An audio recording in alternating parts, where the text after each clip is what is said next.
नमस्कार दोस्तों।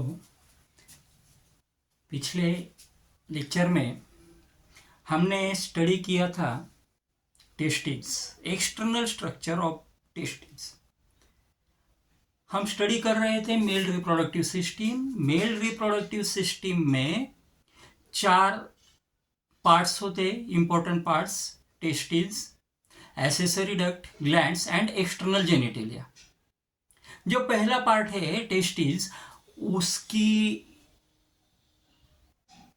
जो हिस्टोलॉजी है, एक्सटर्नल स्ट्रक्चर तो हमने पिछले लेक्चर में स्टडी किया कि किधर लोकेटेड होता है, एक्सटेंशन उसका कब होता है। तो ये सब हमने जो है वो पिछले लेक्चर में स्टडी किया था, लेकिन इस लेक्चर में हम उसका इंटरनल स्ट्रक्चर मीन्स हिस्टोलॉजी वो हम स्टडी करने वाले हैं। तो बेसिकली ये टॉपिक के ऊपर 3 मार्क्स के लिए क्वेश्चन आता है।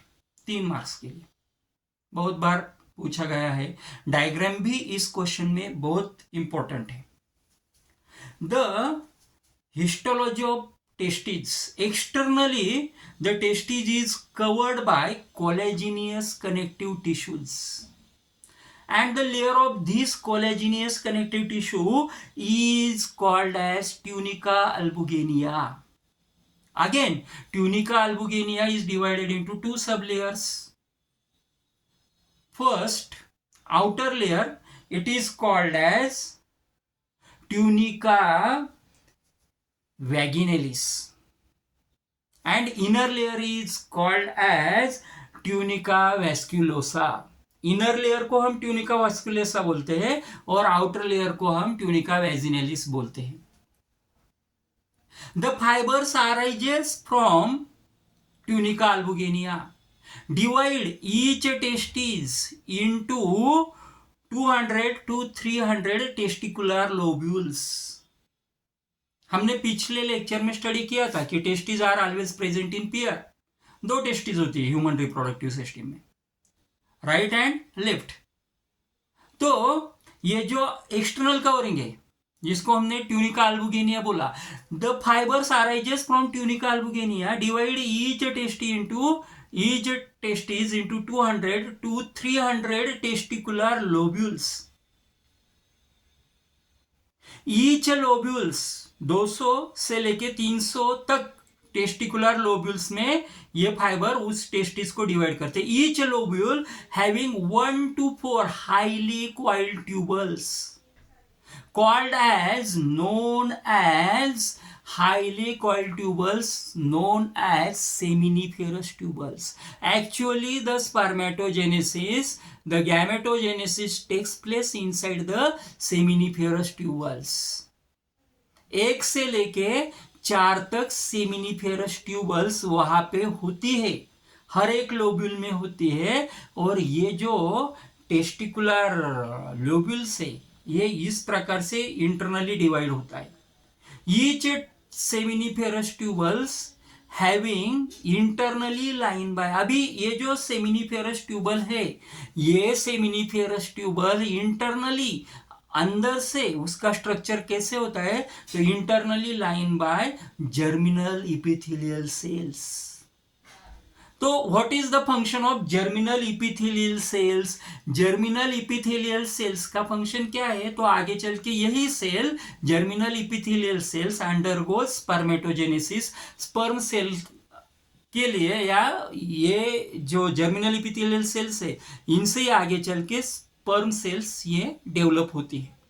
और ये सभी प्रोसेस सेमिनिफेरस ट्यूबल्स में हमको होती हुई देखने को मिलती है। और in between the germinal epithelial cells there are large and pyramid like cells, pyramidal cells are present.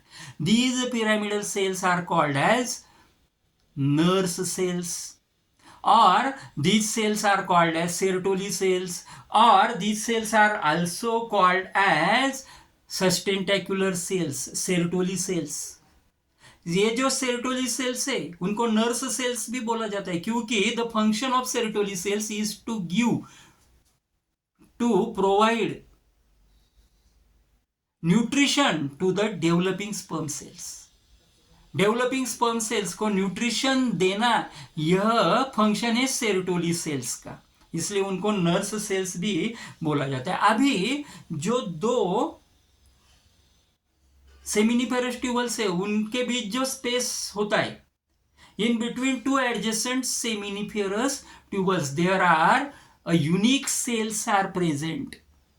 These cells are called as interstitial cells or Leydig cell, and these interstitial cells are functioning for synthesis of hormones androgen and testosterone. Androgen और testosterone ये दो hormone synthesis करने के लिए ये जो interstitial cell है या लेडिक सेल है वो फंक्शनिंग करती है।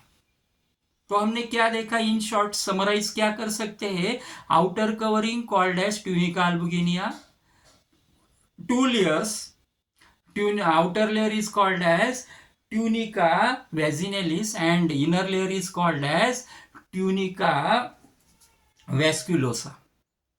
Now fibers arises from tunica albuginea divide each testis into 200 to 300 lobules.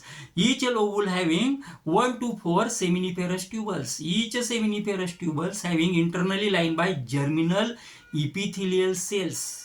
These germinal epithelial cells further undergoes spermatogenesis. In between germinal epithelial cells, large pyramidal cells are present which are called as Sertoli cells, which provide nutrition to the developing sperm cells.